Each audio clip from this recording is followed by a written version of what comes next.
महाराष्ट्राचा अभिमान, महाराष्ट्र दिन मा।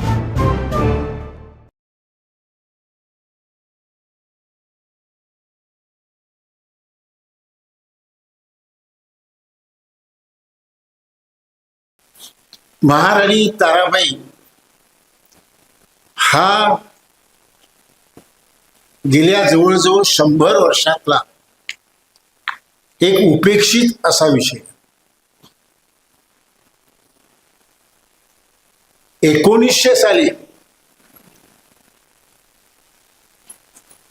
न्यायमूर्ती रानडेंनी पहिल्यांदा राईज ऑफ मराठा पॉवर हा ग्रंथ लिहिला।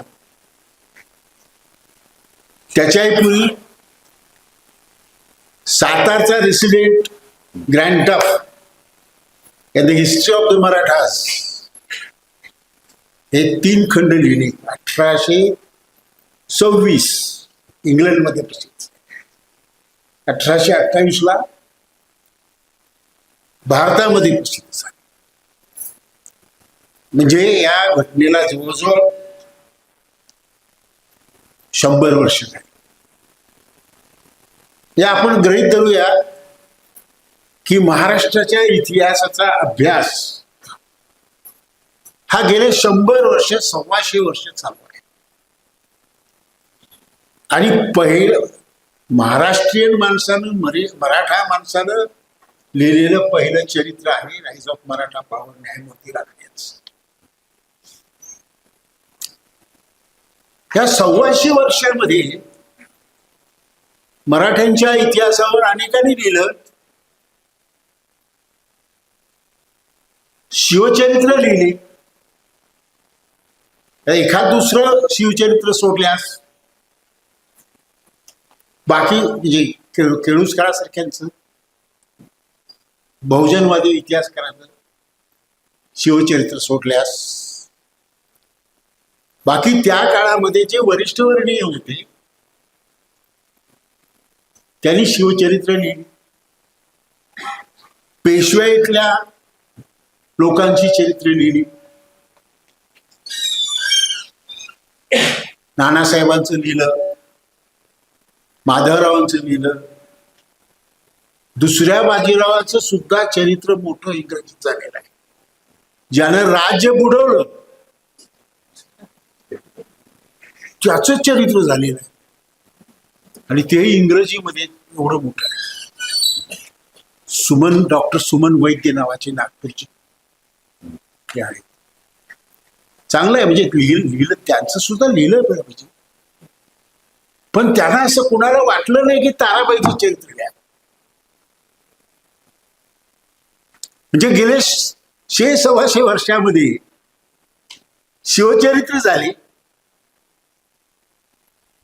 पेशवाईंची चरित्र झाली, पेशव्यांची त्या अनुषंगाने कादंबऱ्या झाल्या, गोष्टी झाल्या, कथा झाल्या। पण हा जो कालखंड आहे शिवाजी महाराजांच्या नंतरचा आणि पेशवाईच्या आरंभाचा, याच्यामधला जो एक 25-30 वर्षाचा कालखंड आहे हा कायम उपेक्षित राहिला। त्याची कारण भिन्न भिन्न असते, उपेक्षित राहिला। कोणाला असं वाटलं नाही की त्याच्यावर लिहावं। हे त्या काळामध्ये 3 राज्यकर्ते होऊन गेले। छत्रपती संभाजी महाराज, छत्रपती राजाराम महाराज आणि छत्रपती महाराणी ताराबाई।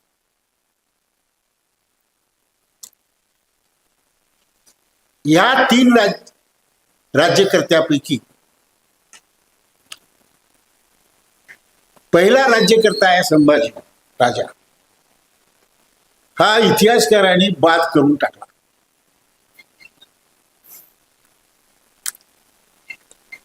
बदफैली राजा ज्यानं राज्य बुडवलं, शिवाजी महाराजांनी निर्माण केलेलं, त्याचा कसा अभ्यास करायचा।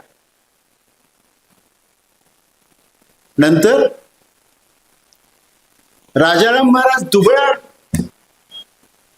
अनेक रोगाने ग्रस्त झालेला, पळून गेलेला। चित्र पहा असं रंगवलेलं आहे. म्हणजे जी काही एक 5-10 पानं या मधल्या कालखंडाला वाटणीला येत असत.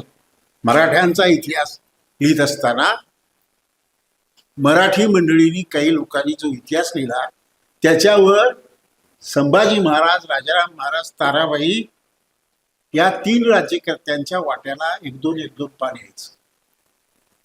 आणि लगेच लेखक उडी मारायचे ते बाळाजी विश्वनाथ. याला पहिला तडाखा दिला माझे गुरुवरील वासी बेंद्रे.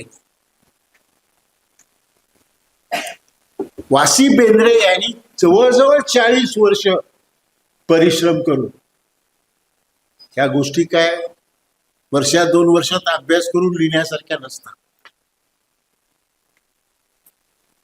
बर्फाचा थर फोडावा लागतो. 40 वर्ष खपले आणि छत्रपती संभाजी महाराज नावाचा ग्रंथ त्यांनी निर्माण केला. ज्या ग्रंथामध्ये संभाजी महाराजांच्या मूर्तीवर, प्रतिमेवर चढलेली पुट निघून गेली आणि एक तेजस्वी प्रतिमा महाराष्ट्राला त्यांनी सादर केली. पराक्रमी, स्वराज्याभिमानी, स्वराज्य रक्षक, संस्कृती रक्षक आणि शिवाजी महाराजांचा वारसा पुढे चालवणारा, औरंगजेबाशी लढणारा असा संभाजी त्यांनी महाराष्ट्राला दिला. पण तेही पुढे सरकले नाहीत. आणि राजाराम महाराज आणि ताराबाई साहेब या दोघांची कारकीर्द ही तशीच राहिली. नियतीचा कदाचित असा संकेत असावा ही दोन्ही उपेक्षित अशा राज्यकर्त्याची चरित्र माझ्या हातून लिहिली जावी. पण या विषयावर ज्यांनी मला या संशोधनाच्या क्षेत्रामध्ये आणलं ते माझे गुरु डॉक्टर अप्पासाहेब पवार यांचा आवर्जून उल्लेख करायला पाहिजे. कारण त्यांनी ताराबाईंच्या चरित्राची, विशेषतः ताराबाई आणि पेशवा यांच्या संदर्भातली आणि खुद्द ताराबाईंच्या स्वातंत्र्य युद्धातील भूमिकेविषयी माहिती देणारी अशी कागदपत्र आयुष्यभर जमा केली. खरं म्हणजे त्यांनी ताराबाई चरित्र लिहायला पाहिजे होतं. पण जे काम त्यांनी केलं एवढं प्रचंड आहे की त्यांचं आत्ता स्मरण आपण करायला हवं.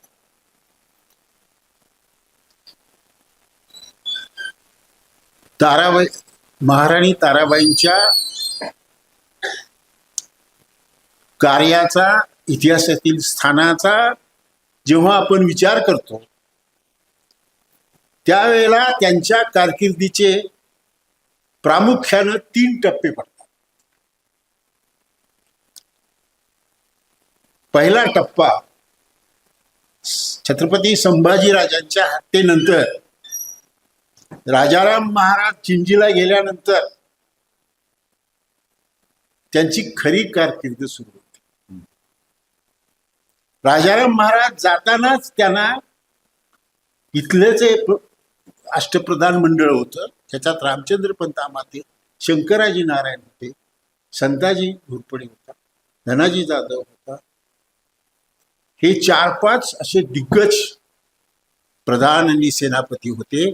यांच्या मंडळाचे अध्यक्ष करून ते गेले. इथं जे काही वर्ष 1.5 वर्षी त्या होत्या त्याच्यामध्ये स्वराज्याचा कारभार आणि स्वराज्य कसलं, सर्व बाजूनी मोगलांच्या फौजा घुसतायत. आज हा गड पडला, उद्या तो गड पडला. आज हा परगणा गेला, उद्या तो परगणा गेला. जे आपण आज पाहतो की सत्तेचा जो विजय होतो त्याच्या पाठीमागून लोक जातात. बर हे काय, हा इतिहासाचा दाखला आहे. यात काही माझ्यासारख्याला काहीच आश्चर्य वाटत नाही. हे झालं नाही तर आश्चर्य आहे. हे असं कसं, तेव्हा स्वाभाविक आहे, सगळे वतनदार, सगळे देशमुख, सगळे देशपांडे, पाटील आणि कुलकर्ण्यात ते गेल्यानंतर हे कसे राहतात? देशमुख देशपांडे गेल्यानंतर पाटील कुलकर्णी कसे राहतील? हे सगळेच्या सगळे औरंगजेबाच्या पायाशी रुजू झाले. अवस्था फार बिकट आहे. छत्रपती शिवाजी महाराजांनी स्थापन केलेलं जे स्वराज्य आहे, हिंदवी स्वराज्य आहे, ते अक्षरशः तुम्हाला सांगतो, पत्त्याचा बंगला कोसळावा तसं कोसळ. औरंगजेबाला वाटलं की आता आपण मराठ्यांना जिंकलं. राजधानी आपण काबीज केली. संभाजीराजाला अगोदरच मारलंय. एक मिनिट.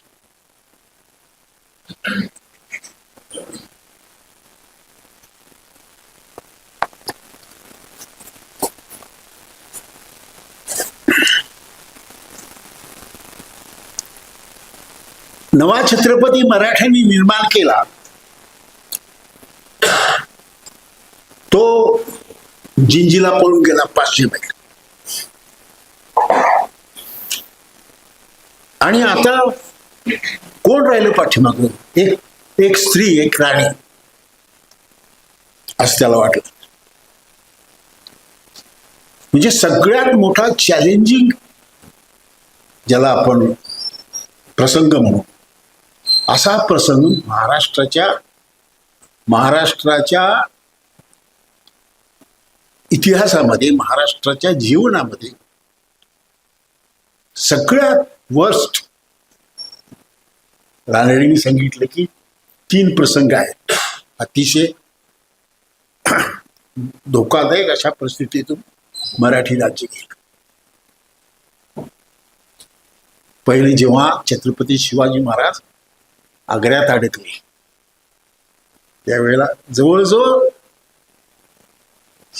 स्वराज्य नष्ट होईल की काय अशा. दुसरं, संभाजी महाराजांच्या मृत्यूनंतर स्वराज्य नष्ट होतं की काय अशी. आणि तिसरं, पेशवाईतला नारायणराव पेशव्याच्या वधानंतर. असे 3 मोठे प्रसंग महाराष्ट्राच्या या लोकांच्यावर कोसळले. त्यातून मराठी लोक पुढे गेले नाही. तेव्हा हा जो टप्पा आहे मधला, या टप्प्यामध्ये महाराणी ताराबाई तिकडे गेल्यानंतर सुद्धा राजाराम महाराजांना सहाय्य करती होती. राजाराम महाराजांचे मोगलांशी जेव्हा युद्ध तर चालूच होतं, मोगलांशी जेव्हा राजकीय डिप्लोमसीचे, राजनीतीचे व्यवहार चालू होते, त्यावेळेला ते आणि ताराबाई हे दोघांनी मिळून राज्याची राजनीती ठरवली होती. अत्यंत संकट काळामध्ये सुद्धा त्या संकटावर कसं मात करायचं, कशी मात करायची, हे परिस्थितीनं ताराबाईंना शिकवलेलं आहे. आपण विचार करू शकत नाही. राजाराम महाराज गेले, त्यांच्याबरोबर बरीच मंडळी होती जिंजीला, पण नंतर ताराबाई गेल्या. कशा गेल्या असतील? 2 राण्या. पुरुषांना ठीक आहे, ओ निर्णय गोसाव्याचं रूप धारण करणं, अमुक धारण करणं, फकीराचं. पण ह्या गेल्या कशा? आमच्याकडे काही लिखापत नाही, पण गेल्या की नाही. म्हणजे केवढं धाडस आहे. होणावर पर्यंत, म्हणजे कारवार होणावर पर्यंत त्या जहाजातून गेले, तिथून पाय उतारा झाले, तिथून पाय उतारा काही वेळा चालत, काही वेळा घोड्यावरून रात्रीचा प्रवास करत त्या पोहोचल्या. काय हिंमत असावी. म्हणजे मी काय म्हणतो की एवढ्या मोठा पराक्रम, एवढ्या मोठं हिंमतबाज काम ज्यांनी केलं ते उपेक्षित नाही. आणि ज्या वेळेला राजाराम महाराज मृत्यू पावले त्यावेळेला मोगली गोटामध्ये सर्वत्र आनंद प्रदर्शित करण्यात आला. झालं, आता राज्य संपलं मराठ्याचं. पण राज्य संपलं नाही. तिथून खरं म्हणजे कसोटीचा काळ सुरू झाला. खरा कसोटीचा काळ तिथून सुरू झाला. ज्याला खरोखर स्वातंत्र्य युद्ध म्हणता येईल ते स्वातंत्र्य युद्ध या काळापासून सुरू झालं. वय वर्ष 25, विधवा राणी आहे. मला आश्चर्य वाटेल तर बारकाईनं जर अभ्यास आपण केला आणि ह्या अभ्यासासाठी आपणाला मोगल दरबारची कागदपत्र उपयोगी पडतात. आमच्या बाप ज्यांनी काही लिहिलं नाही हे मी नेहमी सांगत आलोय. काही पाटणकरांचे पूर्वज सुद्धा फार पराक्रमी होते. त्यांची कागदपत्र काही शिल्लक राहिलेली त्यातून त्यांचा पराक्रम दिसून येतो. हे महाराष्ट्र राज्य आहे, हे महाराष्ट्र राज्य राहिलं पाहिजे हे शब्द पाटणकरांच्या कागदपत्रात आहेत. इतकी महत्वाची कागदपत्र त्यांनी जतन करून ठेवली. बाकी सगळा आनंद आहे. हे सगळं जे मिळतं आपणाला ते औरंगजेबाचं डे टू डे गॅजेट ज्याला आपण आज बघतो तशी गॅजेट्स प्रकाशित होत होती त्यातून मिळत. त्यात असं म्हटलेलं आहे की ताराबाईंच्याकडून आज वकील आले, शिष्टमंडळ आलं आणि त्यांनी सांगितलं की आता छत्रपती राजाराम महाराज गेलेले आहेत, त्यांच्याशी तुमचा दुष्टावा होता, शत्रुत्व होतं. आता आम्ही आमची राजवट आली, आम्ही तुम्हाला शरण येतो, आम्ही तुम्हाला शरण येतो. म्हणजे शरणागतीच्या वाटाघाटी ताराबाईंनी राजाराम महाराज गेल्यानंतर सुरू केल्या. आता इथं प्रश्न असा आहे की केव्हा केल्या? राजाराम महाराज पन्हाळ्यावर वारले, सॉरी सिंहगडावर वारले आणि ताराबाई आणि इतर कबिला हा विशाळगडावर होता. त्यावेळेला कमीत कमी 2 दिवस लागत असते ती वार्ता यायला. ती वार्ता आल्यानंतर लगेच ताराबाईंनी हे दुःखद प्रसंग असताना सुद्धा ताराबाईंनी आपले वकील पाठवले. ह्याच कुणी अभ्यास करत नाही आणि हा डावपेच होता. हा एक प्रकारचा डावपेच होता. ताराबाईंनी सांगितले वकिलातर्फे की तुम्ही निघून जा, माझा मुलगा पंचहजारी म्हणून तुमचं हे करेल, फार तर आम्ही 4-5 किल्ले देतो तुम्हाला. प्रश्न इथं फक्त एवढाच आहे की अशा गोष्टींचा विचार, अशा गोष्टींचा अभ्यास. ताराबाई केवळ ताराबाईंच्या सैन्याची विजय म्हणजे ताराबाई नाही, ती मुत्सदी आहे. तिचा पराक्रम एवढा आहे, आता मी सांगतो, पराक्रम एवढा आहे की 1700 साली जी ताराबाई, जे मराठे औरंगजेबाला सांगतात की तुम्ही आमच्याशी करार करा, शांततेचा करार करा, पीस ट्रीटी. इतका पराक्रम नंतर दाखवलाय ताराबाईनं. मोगलांच्या फौजांची एवढी फजिती केलेली आहे की 1703 साली अवघ्या 3 वर्षानं औरंगजेब बादशाहनं शिष्टमंडळ पाठवायला सुरुवात केली. हे आता तह करूया, आम्ही माघारी जायला तयार आहोत. भीमसेन सक्सेना नावाचा एक इतिहासकार आहे, तो याच्यावर कॉमेंट करताना त्यांचे इतिहासकार औरंगजेबावर सुद्धा कॉमेंट करतात. लक्षात घ्या, ताराबाईंची स्तुती करतायत. भीमसेन सक्सेना म्हणतो की मराठे काय म्हणून तयार होतील औरंगजेबाशी वाटाघाटी करायला किंवा करार करायला. कारण सगळा दख्खनचा प्रदेश, दख्खनचे सगळे सुभे शिऱ्याचा गोळा गट्ट करावा त्याप्रमाणे मराठ्यांच्या घशातून खाली उतरलेला आहे. सगळे दक्षिणचे सुभे त्यांनी हातात घेतलेले आहेत. कशासाठी ते आता वागतील तुमच्या समोर.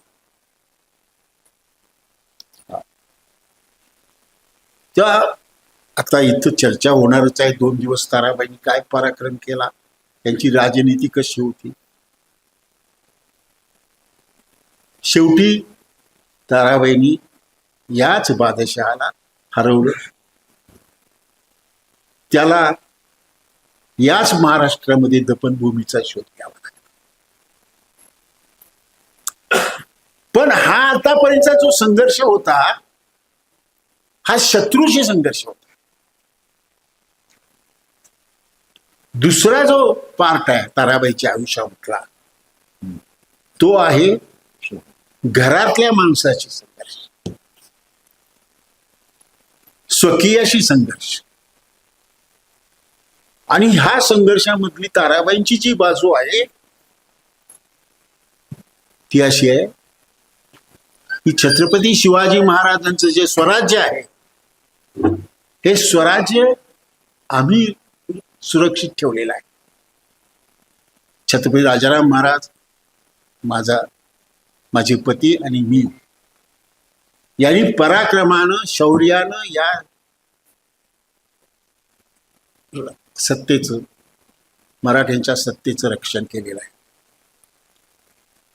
तेव्हा ते राज्य आम्ही राखलं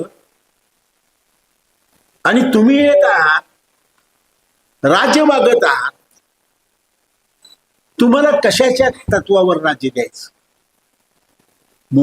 मोगलांचं मांडलिकत्व स्वीकारून तुम्ही येत आहे. आम्हाला जर मांडलिकत्व स्वीकारत असतं तर मागच हे सगळं हे युद्ध थांबलं असतं. आम्ही कुठल्याही परिस्थितीमध्ये राज्यावरचा हक्क कमी सोडणार नाही. पुढे संघर्ष झाला.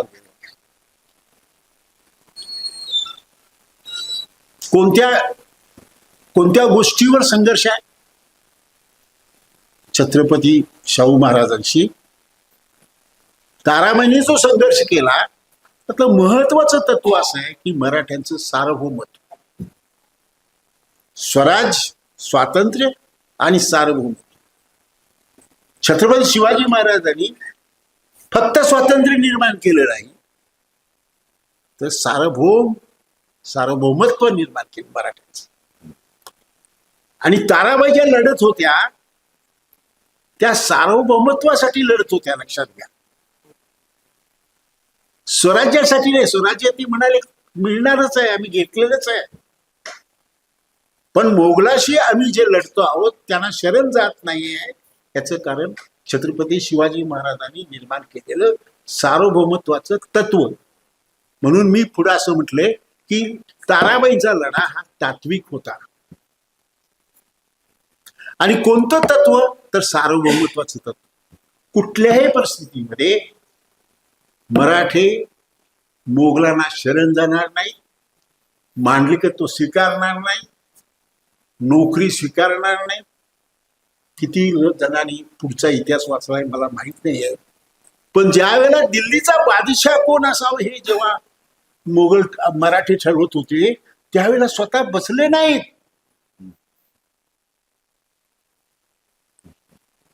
ज्या वेळेला दिल्लीचा बादशाह कोण, बाजीरावानं, पहिला बाजीरावानं दिल्लीपर्यंत धडक मारली पण दिल्ली जाळली, लुटली नाही. नादिरशाहला ठेवली शिल्लक. परत येताना तो लिहितो की दिल्ली महास्थळ म्हणजे काशी सारखं बर्बाद झाल्या, फायदा नाही. ती बर्बाद होऊ द्यायच नाही. इतकी विलक्षण भक्ती मोगलांच्या बद्दल त्यांना होती. हे कुणी सांगत नाही हो. कारण सांगितलं की ताराबाई मोठी होती ना. छत्रपती शिवाजी महाराजांच्या बद्दल एक बातमी आहे. बंकापूरला जेव्हा हे कर्नाटकातून आले त्यावेळी बंकापूरहून येत होते. इंग्रजांनी ही बातमी त्यांच्या कागदपत्रामध्ये नमूद करून ठेवलेली आहे. काय बातमी आहे? इंग्रज म्हणतात की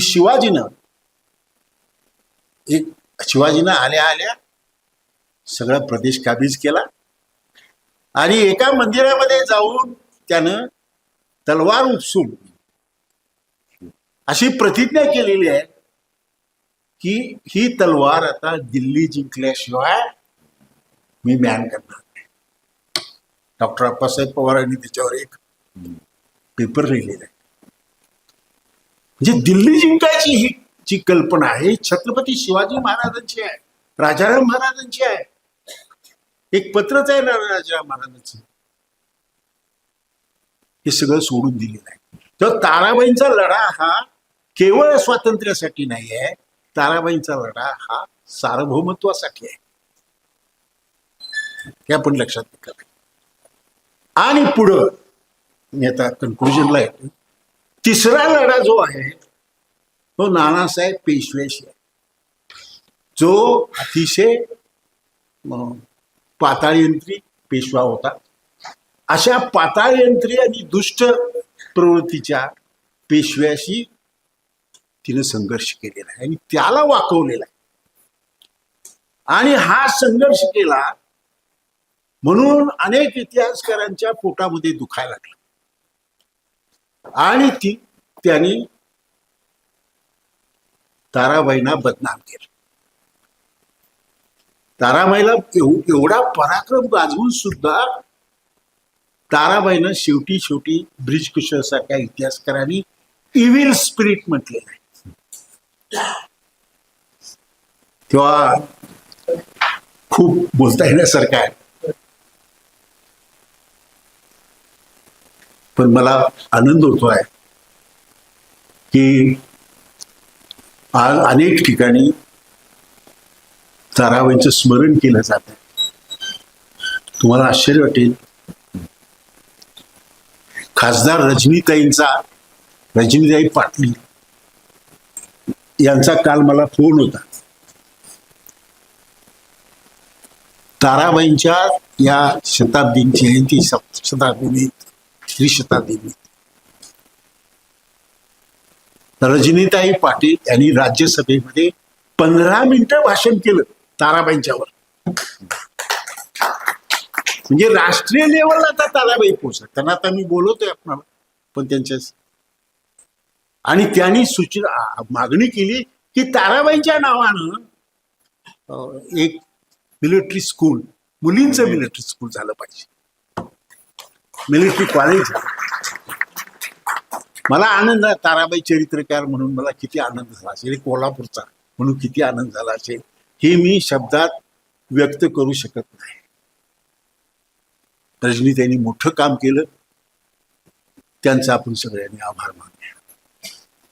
आनंद आहे की राष्ट्रीय परिषद होते आहे, आणखीन काही गोष्टी होतील, आणखीन काही लोक ताराबाईंची चरित्र लिहितील. मी लिहिलं म्हणजे शेवटी पूर्णविराम नाही, तो स्वल्पविराम आहे, लक्षात घ्या. अनेकांनी लिहावं. ताराबाईंचं जीवन असं आहे की त्यावर नाटक होईल, नाटकं होतील, कादंबऱ्या रचल्या गेल्या होत्याच कादंबऱ्या. आमची भगिनी प्रमिलाताई जरग या कादंबरी लिहित आहेत. दुसऱ्या भगिनी मेघा भास्करन बेंगलोरच्या, त्या इंग्लिशमध्ये कादंबरी लिहित आहेत. म्हणजे आता ताराबाईंच्या संदर्भात उठाव सुरू झालेला आहे. हे छत्रपती शिवाजी महाराजांच्या नंतर जे महत्व महाराष्ट्रानं छत्रपती संभाजी महाराजांना दिलं, तसं महत्व आता ताराबाईंना दिलं जात आहे. ही फार मोठी आनंदाची गोष्ट आहे. एवढं बोलून माझं सूत्रभाष्य संपवतो. संयोजकांनी मला सूत्रभाष्य करायला म्हणजे संधी दिली या संयोजकाचे आभार मानतो आणि मी थांबतो. जय महाराज.